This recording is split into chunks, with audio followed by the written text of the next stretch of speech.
अस्सलामुअलैकुम, आप देख रहे हैं स्टेट टाइम्स और मैं हूं शबीर खान। वादी कश्मीर में आज के डेट में काफ़ी ज़्यादा हीट वेव देखने को मिल रहा है, जिसके चलते अगर देखा जाए कि अक्सर व बेशतर हमें आग की वारदातें काफ़ी ज़्यादा इन दिनों में देखने को मिल रही है। यूँ तो अगर बात करें कि नॉर्थ कश्मीर में पिछले कई दिनों से कई एक होलनाक आग की वारदात सामने आई है, जिसके चलते लाखों रुपयों का अमलाक जलकर खाकिस्तर हुआ है। फायर एंड एमरजेंसी ने एक एडवाइजरी निकाली है, जिसमें उन्होंने लोगों को काफ़ी ज़्यादा मोहतात रहने की अपील की है। तो इसी सिलसिले में हमारे साथ बात करने के लिए मौजूद है डिप्टी डायरेक्टर जनाब मीर आरिफ साहब, जो फायर एंड एमरजेंसी के डिप्टी डायरेक्टर है बारामूला। इनसे हम जानेंगे इसके हवाले से। सर, बहुत बहुत शुक्रिया, आपने हमें आज टाइम दिया। Thank you for having me.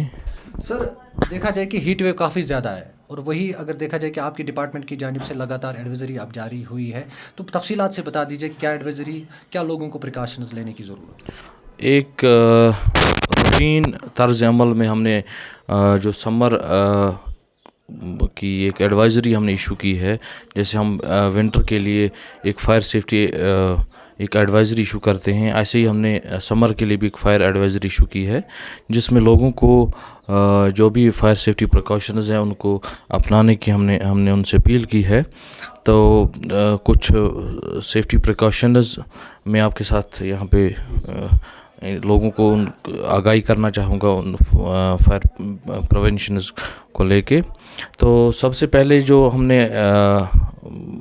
इन दिनों आग की जो वारदातें रोनुमा हुई है उनमें देखा गया है कि जो भी हमारे आसपास कूड़ा करकट होता है, या इन दिनों खासकर जो पोलन्स होते हैं पॉपुलर के, जो कि एक जिनमें एक ऑक्सीजन रिच होते हैं और काफ़ी ड्राई होते हैं, उनमें मामूली स्पार्क लगने से आग लग जाती है। तो ज़्यादातर उनसे या कूड़ा करकट जो हमारे दाएं बाएं होता है, तो उनमें आग लगने की वजह से बहुत सारी आगें हमने देखने को मिल रही हैं हमारे इस अज़ला में।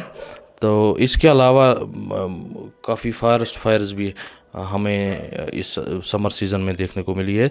इसकी जो एक ख़ास वजह होती है समर्स में लगने की, ये जो फॉरेस्ट फायर्स का रिजीम मॉइस्चर होता है वो काफ़ी कम हो जाता है गर्मियों की वजह से। तो आग का इससे अंदेशा काफ़ी बढ़ जाता है। तो लोगों से अपील रहेगी मेरी कि आप अपने आसपास कूड़ा करकट ना फेंकें, अपने आसपास जो भी ड्राई लीव्स होते हैं या जो पोलन है उनको जमा ना होने दें, और जो भी चिंगारी हो या सिगरेट बट हो या कोई भी ऐसी चीज़ जिससे आग लगने का अंदेशा हो, वो अपने आसपास ऐसे अनअटेंडेड ना फेंकें, या कोई भी ऐसा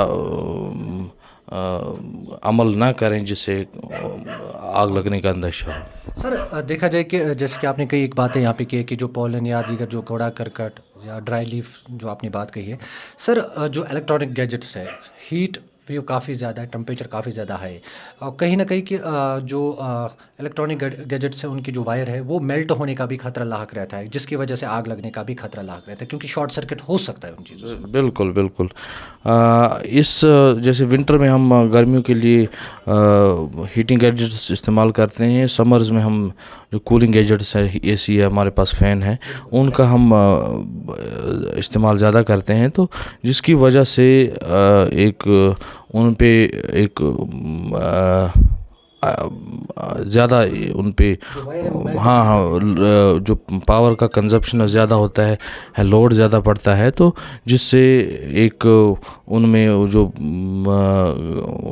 गर्म होके मेल्ट होने का अंदेशा रहता है।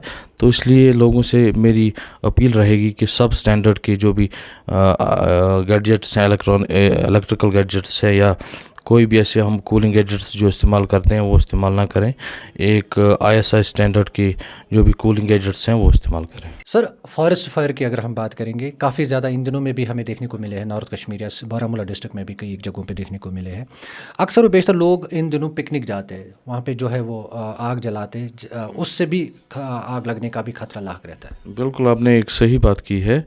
जो भी हमारे ट्रैकर्स टूरिस्ट्स होते हैं जो ट्रैकिंग करते हैं या फॉरेस्ट एरियाज़ की तरफ पिकनिक के लिए जाते हैं, या हमारे पास जो फॉरेस्ट डेवलपर्स होते हैं आजकल माल मवेशियों के लेके जंगल में जाते हैं चराने के लिए, तो उनका जो वहाँ पे वो कुकिंग के लिए या किसी की चीज़ के लिए आग जलाते हैं तो उससे भी अंदेशा रहता है जंगल में आग लगने का। तो उनसे भी मेरी ये अपील रहेगी कि अनअटेंडेड किसी भी फायर को ना रखें। अगर आपको कुकिंग करनी भी है तो before you leave your places तो उस आग को इंश्योर करें कि वो बुझी होनी चाहिए। तो पहले तो इज्तिनाब करें। हमारे पास आज कल कुकिंग के लिए ट्रैकर्स आते हैं तो उनका इस्तेमाल करें। ऐसे जंगल में ऐसे ओपन फायर्स का इस्तेमाल ना करें। तो अगर आपको करना भी पड़े तो उसको अनअटेंडेड ना रखें before you leave your places. तो उस आग को इंश्योर करें कि बुझी होनी चाहिए। सर जाते जाते मेरा आपसे आखिरी सवाल रहेगा, फायर एंड इमरजेंसी अभी कितनी मुतहरिक है इन चीज़ों से निपटने के लिए? बिल्कुल बिल्कुल, we are as always we are ready to face any eventuality. तो जैसा कि हमारा एक प्रोटोकॉल ही होता है, किसी भी ऐसी नागानी आफत को फेस करने के लिए हम 24 घंटे मुतहरिक होते हैं। तो ऐसी कोई बात नहीं है कि हम किसी भी तौर पर लैक्सिटी इसमें दिखाएंगे। तो हम we are always ready for this. तो नाज़रीन, ये थे हमारे साथ deputy director Baramulla fire and emergency Mir Arif साहब बात कर रहे थे एडवाइजरी के हवाले से। जैसे कि आपने खुद भी सुना है कि मीर आरिफ साहब का यही कहना है कि काफ़ी ज़्यादा आग लगने के खदशात है, क्योंकि जो ट्रैकर्स है वो कहीं ना कहीं जंगलों में जाते हैं, वहाँ आग जलाते हैं, उसके बाद उसको बुझाते नहीं है, जिसकी वजह से आग लगने के खतरा ज़्यादा लाक रहते हैं। वही उन्होंने जो इलेक्ट्रॉनिक गैजेट्स की भी बात की है कि आप खुद भी जानते हैं कि कितनी अभी हीट वेव है, जिससे जो वायर होती है, जिसे हम तार भी कहते हैं, कि वो कहीं ना कहीं मेल्ट होने के भी चांसेस होते हैं, शॉर्ट सर्किट उसकी वजह, उससे भी आग लगने के खतरात लाक रहते हैं। वही फायर एंड एमरजेंसी 24/7 रेडी है, किसी भी जो है चीज़ से निपटने के लिए तैयार है। मज़ीद अपडेट्स के लिए आप देखते रहे स्टे टाइम में। शबीर खान, कश्मीर से।